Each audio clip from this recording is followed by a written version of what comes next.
Hello అండి. Welcome to my channel Dikshita vlogs. ఈరోజు recipe వచ్చి నేను పెసర్ల కర్రీ అనేది చేశాను. ఇది గ్రీన్ పెసర్లు. వీటితో కర్రీ అనేది చేసుకుంటే చాలా టేస్టీ ఉంటుంది. ఇది రైస్లోకైనా, సంగట్లోకైనా, ఇంకా చపాతీలోకైనా సైడ్ డిష్గా చాలా టేస్టీ ఉంటుంది. ఒకసారి మీరు ట్రై చేయండి. ముందుగానే ఒక ఓవర్ నైట్ పెసర్లు అనేది 1 కప్ మీకు ఎంత క్వాంటిటీ కావాలో అంత తీసుకొని ముందుగానే పెట్టుకోండి ఓవర్ నైట్. నానిన తర్వాత దాంట్లోకి కొంచెం సాల్ట్, అలానే కొంచెం పసుపు యాడ్ చేసుకునేసి ఒక చిన్న దాల్చిన చెక్క అనేది వేసుకొని అది మొత్తం కలుపుకొని ఒక 5-6 విజిల్లు వచ్చేంత వరకు ఉడకబెట్టండి. 5-6 విజిల్లు వచ్చిన తర్వాత ఒక ప్యాన్ పెట్టుకున్నాక ఆ విజిల్ అంతా వెళ్ళాక అది బాగా పప్పు అనేది బాగా ఉడికిపోవాలి. ఉడికిన తర్వాత ఒక ప్యాన్ పెట్టుకొని దాంట్లోకి కొంచెం జీలకర్ర, ఆవాలు, పోపు దినుసులు వేసుకొని 4 వెల్లుల్లి రెబ్బలు వేసుకొని దంచి కచ్చాపచ్చాగా దంచి వేసుకోండి. దంచిన తర్వాత ఒక ఎర్రగడ్డ, అలానే ఒక చిన్న పచ్చిమిరపకాయ, 2 పచ్చిమిరపకాయలు, ఒక స్మాల్ సైజ్ టమాటా తీసుకొని 2 ఎండుమిరపకాయలు వేసుకొని మొత్తం ఇంగ్రీడియంట్స్ అన్నీ బాగా వేయించుకోండి. ఇలా పెసర్లు ఇలా స్మూత్గా ఉడికితేనే చాలా టేస్ట్ ఉంటాయి.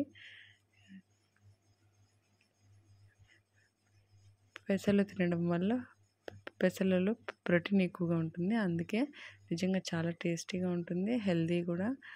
ఇది లంచ్లోకైనా, నైట్ డిన్నర్లోకైనా చాలా టేస్టీ ఉంటుంది. సంగట్లోకి కూడా చాలా బాగుంటుంది.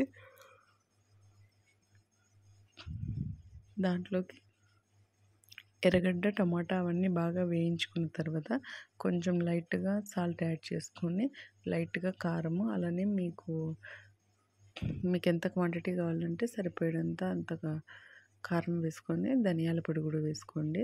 వేసుకున్న తర్వాత మనం ముందుగా ఉడకబెట్టుకున్న పెసర్లు ఉంటాయి కదా, అవంతా వేసుకునేసి మొత్తం బాగా కలిసేటట్టు కలుపుకోండి. కలిపిన తర్వాత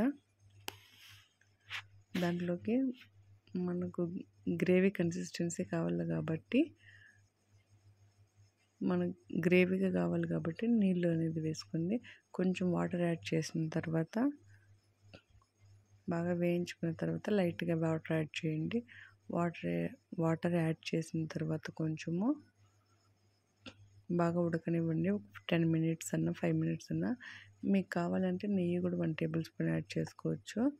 నేనైతే ఏం యాడ్ చేయలేదు. ఇలానే చాలా టేస్టీగా ఉంటుంది అనేసి ఇలా మొత్తము కలిపిన తర్వాత ఉప్పు సరిపోయిందా లేదా అని చూసుకోండి. మీకు ఏమైనా సాల్ట్ లేకపోతే ఏమైనా కారం తక్కువైతే కొంచెం యాడ్ చేసుకోండి. నాకు కొంచెం లైట్ కారం తక్కువైంది. ఇది కొంచెం స్పైసీగా ఉంటేనే బాగుంటుంది, చాలా టేస్టీ ఉంటుంది. ఓకేనా.